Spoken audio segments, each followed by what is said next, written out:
अस्सलामु अलैकुम वरहमतुल्लाहि वबरकातुहू। अल्हम्दुलिल्लाहि रब्बिल आलमीन वस्सलातु वस्सलामु अला रसूलिहि मुहम्मदिन व अला आलिहि व अस्हाबिहि अजमईन।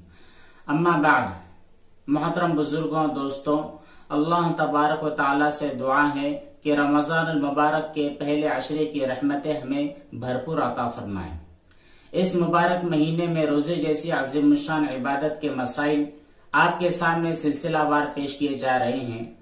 अब आगे चंद ऐसे मसाइल बयान किए जाते हैं जिनकी वजह से इंसान का रोजा तो नहीं टूटता, अलबत्ता मकरूह जरूर हो जाता है। देखिए, सबसे पहले सवाल यह है कि बिला जरूरत किसी चीज को चबाकर या चख कर थूक दे तो रोजा कैसा होगा। इसका जवाब यह है, बिला जरूरत किसी चीज को चबाकर या सिर्फ चख कर थूकने से रोजा मकरूह हो जाता है। हाँ, अगर कोई औरत ऐसी है जिसका शौहर सख्त है और घर में झगड़े वगैरह का खतरा भी है, तो बीवी सालन में नमक को चख कर थूक सकती है। इस सूरत में उसके रोजे पर कुछ भी असर नहीं होगा। दूसरा सवाल यह है कि एक शख्स ने रमजान में हालत जनाबत में दिन गुजारा तो उसका क्या हुक्म है। जवाब यह है, अगर किसी मुसलमान पर गुस्ल फर्ज हो और उसने रोजे की नियत कर ली हो और रोजा रख लिया हो, दिन भर उसने गुस्ल नहीं किया और न कोई नमाज पढ़ी, तब भी उसका रोजा अदा हो जाएगा। रोजा छोड़ने का उस पर कोई गुनाह नहीं होगा। अलबत्ता जो दिन भर उसने हालत जनाबत में गुजारी है, इसका गुनाह उसको मिलेगा, और जो नमाजें छोड़ी हैं इनका भी सख्त गुनाह उसको मिलेगा। लिहाजा ऐसे आदमी के लिए चाहिए कि सच्ची तौबा करे, नदामत के आंसू बहाए और जो कज़ा नमाज हो चुकी है दिन भर की, इनकी जरूर कज़ा कर ले, बिल्कुल ना छोड़े।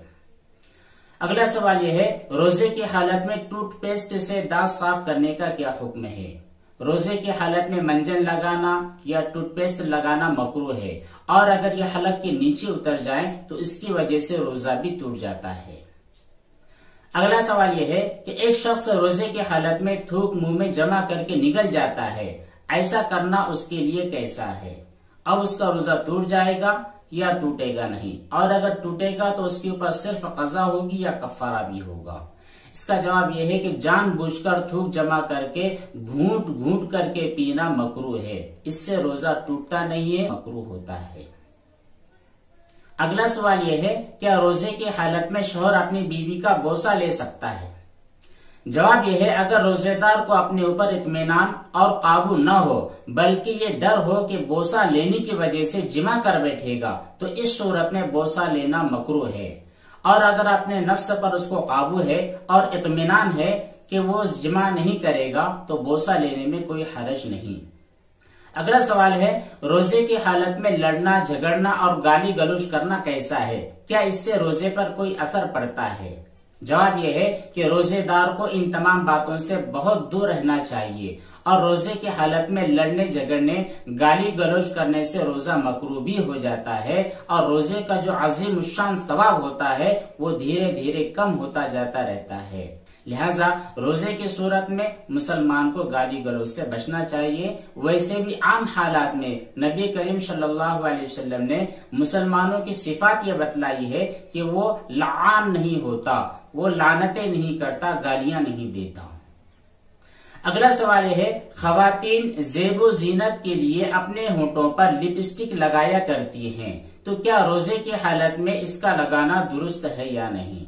जवाब इसका यह है, लिपस्टिक का रोजे की हालत में भी लगाना जायज है, क्योंकि होंठ जिस्म के बाहरी हिस्से हैं, ये मुंह में नहीं जाते, लेकिन अगर मुंह के अंदर चले जाने का अंदेशा हो तो फिर लिपस्टिक लगाना मकरूह है।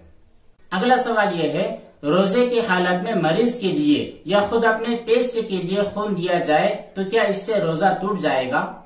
जवाब इसका यह है, रोजा ऐसी चीजों से टूटता है जो जिस्म में दाखिल हो, न कि ऐसी चीजों से जो जिस्म से बाहर निकले। जिस्म से बाहर निकलने वाली चीजों में सिर्फ कै और उल्टी ही एक ऐसी चीज है जिसकी बाज़ सूरतों में रोजा टूटता है। इसलिए खून देने से रोजा बिल्कुल नहीं टूटेगा, क्योंकि नबी करीम सल्लल्लाहु अलैहि वसल्लम से खुद रोजे की हालत में हजामा लगवाना साबित भी है। अगला सवाल है, रोजे की हालत में ग्लूकोज लगाने का क्या हुक्म है।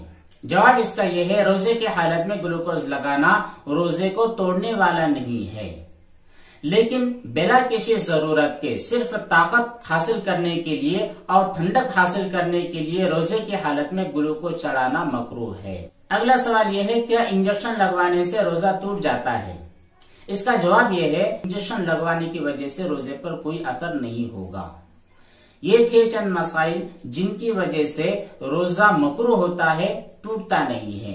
अब इंशाअल्लाह अगली मुलाकात में रोजे के चंद जरूरी मसाइल आपके सामने बयान किए जाएंगे। जज़ाकुमुल्लाहु खैरन व अहसनल जज़ा। वस्सलामु अलैकुम व रहमतुल्लाहि व बरकातुहू।